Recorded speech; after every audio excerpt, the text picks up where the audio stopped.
Instagram stories. They're probably the most underused tool in all of social media right now. All creators out there are obsessed with reels, carousels, ads, even writing the perfect caption. But Instagram stories where most of these creators are leaving money on the table. The reason for this is they don't understand the psychology behind it. Stories are always seen as something casual, people just click through it and they don't pay much attention, they go back to scrolling through their feed. But if you use them the right way and you apply the right psychology, they can be an extra revenue system for your Instagram business. For that reason, I'm going to take you through 5 Instagram story flows that turn your viewers into buyers today, using simple psychology to attract your viewers and turns them into buyers, and ManyChat automations so that all these processes are automated for you and you're not having to do everything manually. Let's get into it. Today, we're going to talk about the psychology of these stories, like I just mentioned, and then I'm going to take you step by step through each of these flows so you can start using them today to start generating more sales for your business. First of all, why do these stories convert? Why does it work? The main thing that you need to remember is that every tap is a micro commitment. When we tap through stories, whether it's 3 slides or 10, psychologically, our brain is thinking, okay, I've made all these little commitments. By the end of it, I'm not just going to click away because that would be a waste of time. It means I just wasted my time. So they're going to take some sort of action. And if you structure them the right way, they're going to be interested enough to click a link. We call this the sunk cost effect. Because, like I said, after 8 to 12 taps through stories that are from your account, they don't want to feel like they wasted their time. So they're going to do something as simple as clicking a link. So they don't say, okay, there was no point to this. But very key here, you have to apply 2 very important psychological systems so that this works. First of all, every slide in your stories has to have a job. You can't just randomly have words on the story because as you see how quickly people click through stories, they're just going to click off of it and go back to their feed. So it has to either be a hook, there has to be some curiosity, it has to provide value to them, or it has to be that link that they click on. Otherwise, people aren't going to pay attention anymore. You're going to lose their attention very quickly. And it's going to be almost like a TikTok. People are going to scroll away way too fast. Secondly, there's going to be intent over volume. We mentioned here 8 to 12 taps, which means 8 to 12 stories, but you don't need that. We'd rather have 2, 3 intentional slides that, like I said, fulfill a job, like a hook, curiosity whatsoever, as opposed to 10 random stories that just have random words on a page and they don't mean anything. So very important. Go back through this if you need to, but the reason why these stories convert is because of the small micro commitments of tapping each story and reading through all of it. Let's get into the first one. The first flow is called the click-through story. And I guarantee that you've seen all of these before. There's a creator and each slide makes them tap to the next one, and at the very end there's a CTA, whether it's signing up to a webinar, even just watching a podcast episode, but in most cases it's a link to buy something.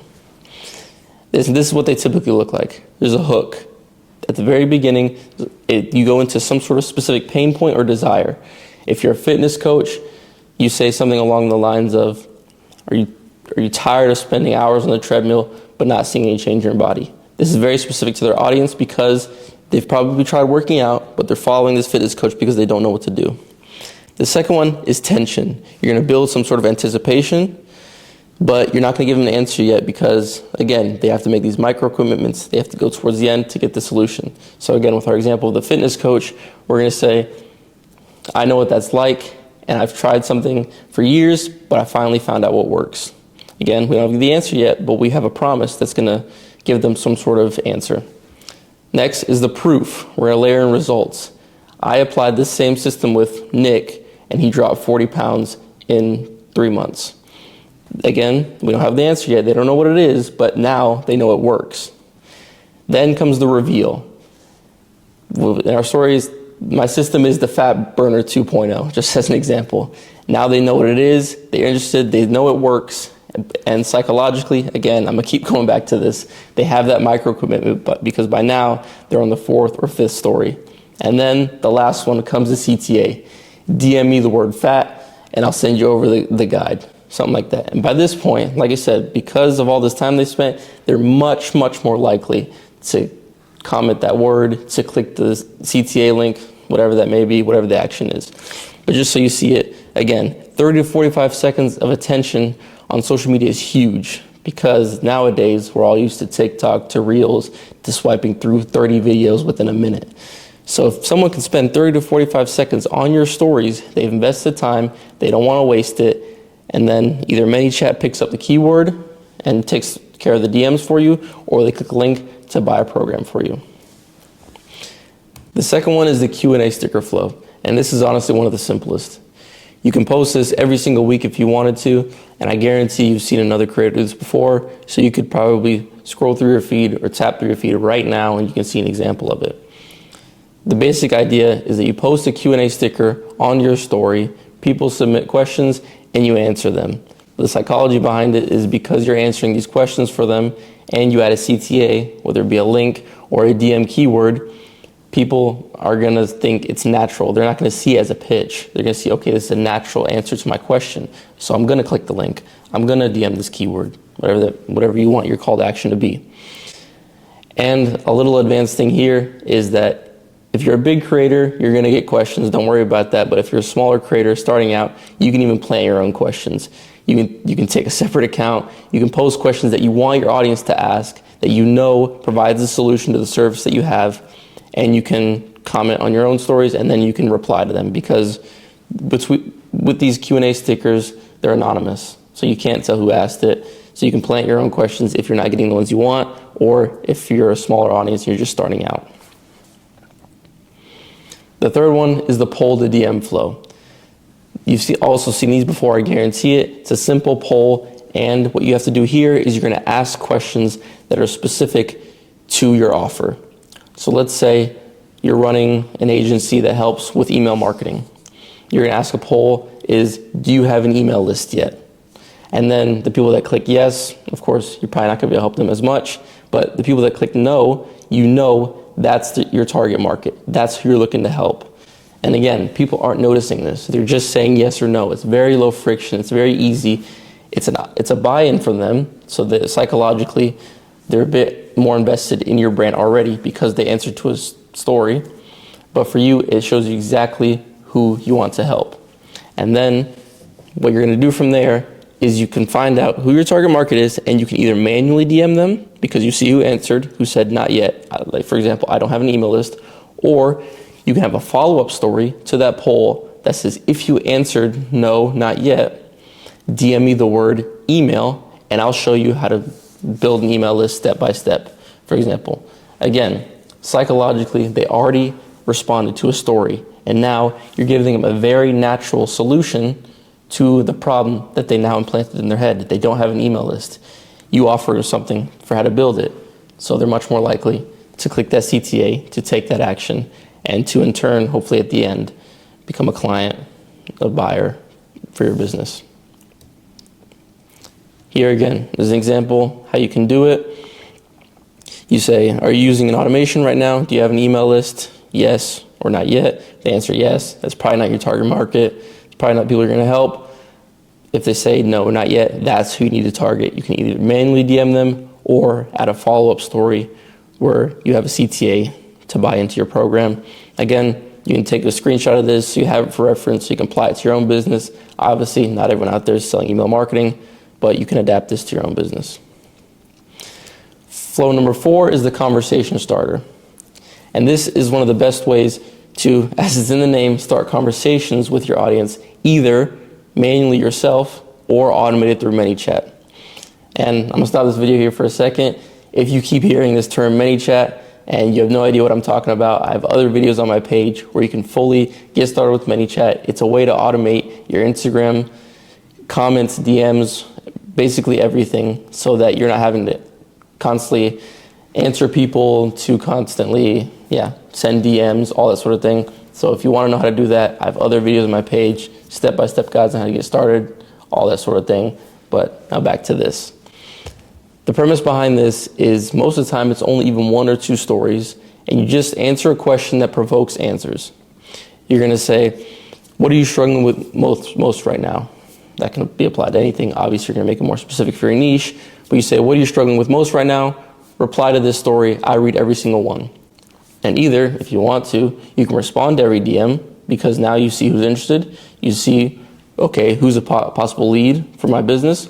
Or you can set up ManyChat triggers so that when they say specific words, let's say you're a fitness coach again, let's take that example, and people say something with fat loss. You can have ManyChat specifically recognize that and give them an answer. Say, hey, that's great. What exact part of fat loss are you dealing with? Whatever, they can answer. And the beautiful part about ManyChat is that you can jump in and answer a question whenever you want. You can manually answer those DMs if you feel like, okay, I don't think an automation can take care of this as well. I want to build this personal connection with them. You can jump in at any point that you want. The fifth flow is the countdown launch flow. And this one is the only one of these that go across multiple days. All these other flows that we've talked about are quick, actionable, and you do it within a couple minutes. This one is going to be across 3 to 5 days because it's when you launch a new product, whether that be your coaching program, whether it be an ebook, whatever you're working on. This is how you're going to launch it. Because what we've found out is that when people, which most creators do, when they just post a link, say, hey, I just made this, here's the link to buy it. Depending on who you are, you can get some sales, but most of the time you're not even going to get any. But if you have build up to a sale that you're going to make, you increase your chances of conversion much, much more. This is how we structure them. Day one is going to be a tease. We're working on something that's coming this week. You had some sort of countdown timer so people have an exact time, they know to expect it. Secondly, you're going to hint at it. You're going to give a blurred screenshot of maybe someone that it worked for before, some of the modules that you have, if it's a course, just maybe a blurred screenshot of the title of your ebook, that sort of thing. Day three is going to be the reveal. You're going to tell them what it is. You're going to show, okay, this is what I built. You're going to give them a little bit of insight to it. You're going to tell them what the actual product is. Fourth, much like with the click-through flow at the beginning, you're going to provide proof because social proof is the best form of marketing you can do. You're going to show, hey, for Nick, this worked. It helped him drop 40 pounds in 3 months. Again, you're going to provide that social proof, a testimonial, maybe handle some objections. If you know you have a higher ticket program, you're going to say, it's this much. I know, I get it. That's expensive, but it does this, this, and this for you. Imagine you invest now and you're here in 3 months. That handles that price objection. And then day 5 is going to be the actual launch, the last thing, the CTA for people. You say, DM me the word book, and I'll send you the link right to your DMs, again, using ManyChat, or just a link to buy something. Again, the reason why this works is because it builds anticipation. If people had no idea you're going to launch something new, and you just drop a link in there, what are the honest chances that people are going to buy? Unfortunately, it's not high. But if you build anticipation, again, I'm going back to it, if you psychologically have people take these micro commitments across multiple days this time, they're much more likely to take an action towards the end of the video. Again, why this works, it's that compounding investment. It's that value stack. If people are investing across multiple days, they're going to be much more likely to take that action. Again, here, you can see the tips. You can pause this video, take screenshots if you need to. I don't need to go through all this, and you can use it for your own business. Here again, an overview of all 5 flows, why they work, the psychology behind it, and examples for triggers or CTAs that you can use. You can pause this video, look through all these as well. Here is an example of a weekly story system, for example, that you can use so that you can apply these. Because I get it, these are a lot of flows, it can be overwhelming. You can think, how exactly do I use this? So for example, Monday, you can run a poll to DM. You can ask some qualifying questions, see who your target market is to start out the week. On Wednesday, you can do a Q&A sticker. You can collect some questions. What questions are people having? What are they struggling with right now? And then on Friday, for example, you can do a click-through story. It's high conversion. You know exactly what people are looking for. You know exactly what they're struggling with. And then you can adjust your click-through story accordingly. And for the countdown launch flow, you can even run this simultaneously. So while you're running the system, let's say as an example, Monday, Wednesday, Friday, you can run the countdown launch flow on the side. So if you've got a new product, a new program in the works, you can launch that and get the right amount of sales effectively. So that's it. Those are the 5 Instagram story flows. Now I get it. You're probably focused on carousels, reels, ads, writing the perfect captions currently. But with these story flows, it can give you that 20% extra boost in revenue that can make all the difference for your Instagram business. So if you need to, I understand if this was a lot, go back through it, pause, take screenshots as needed, and see how you can adapt to your business, because I gave a couple examples, but everyone out there has a different business. And if you're still feeling overwhelmed and you're still not sure how you can adjust this to your business, I'll drop a link in the description below. You can book a call and me and my team can look through how you can make these Instagram stories, how you can set up the automations, and how you can get the most out of this for your business. So if you guys like this video, please leave a like, subscribe, and I'll see you guys in the next one. Peace.